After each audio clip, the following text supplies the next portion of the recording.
Palmer home is my home. I lived here 16 years. Came when I was 4 and left when I was 20. Just learned to do a lot of things here that, that normal family people would, but we just had a big family. My mother put me here out of love. She did what she had to do under the circumstances. It was 4 of us, and she couldn't take care of us financially, and she just felt like that the home could offer us things that she couldn't, and she put us here, like I say, at 4 years old, because I got to see them every day.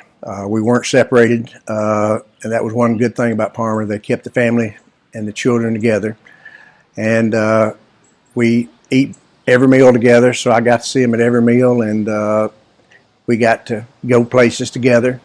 We went to church together, school together.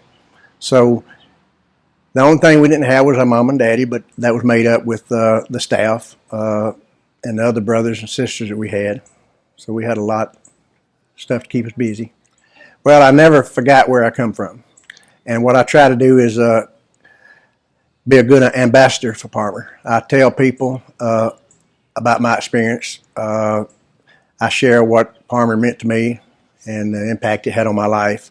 Also, I try to encourage them to be a part of Palmer financially, maybe in their time.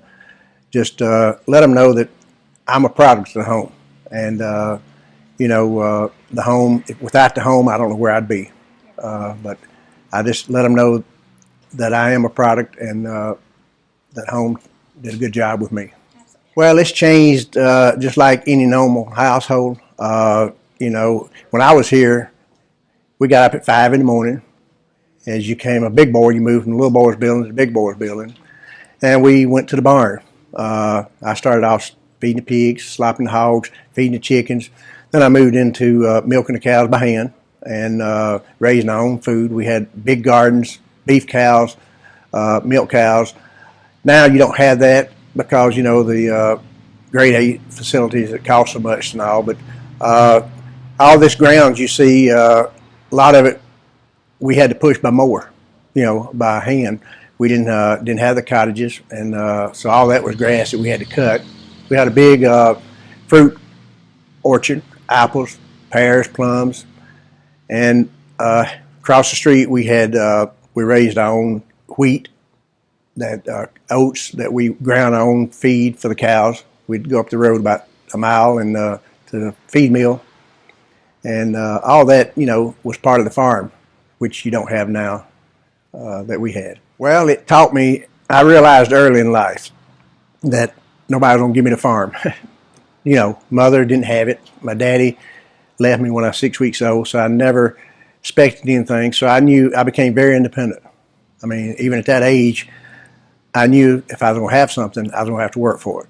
So they taught me some work skills, how to survive, and I've always been self-driven, hard on myself to make the best of everything that was available and offered to me. And I would encourage everyone to, don't listen to what people say. Do what's best for the situation, your children and you. And sometime, that you can go back into the regular home environment.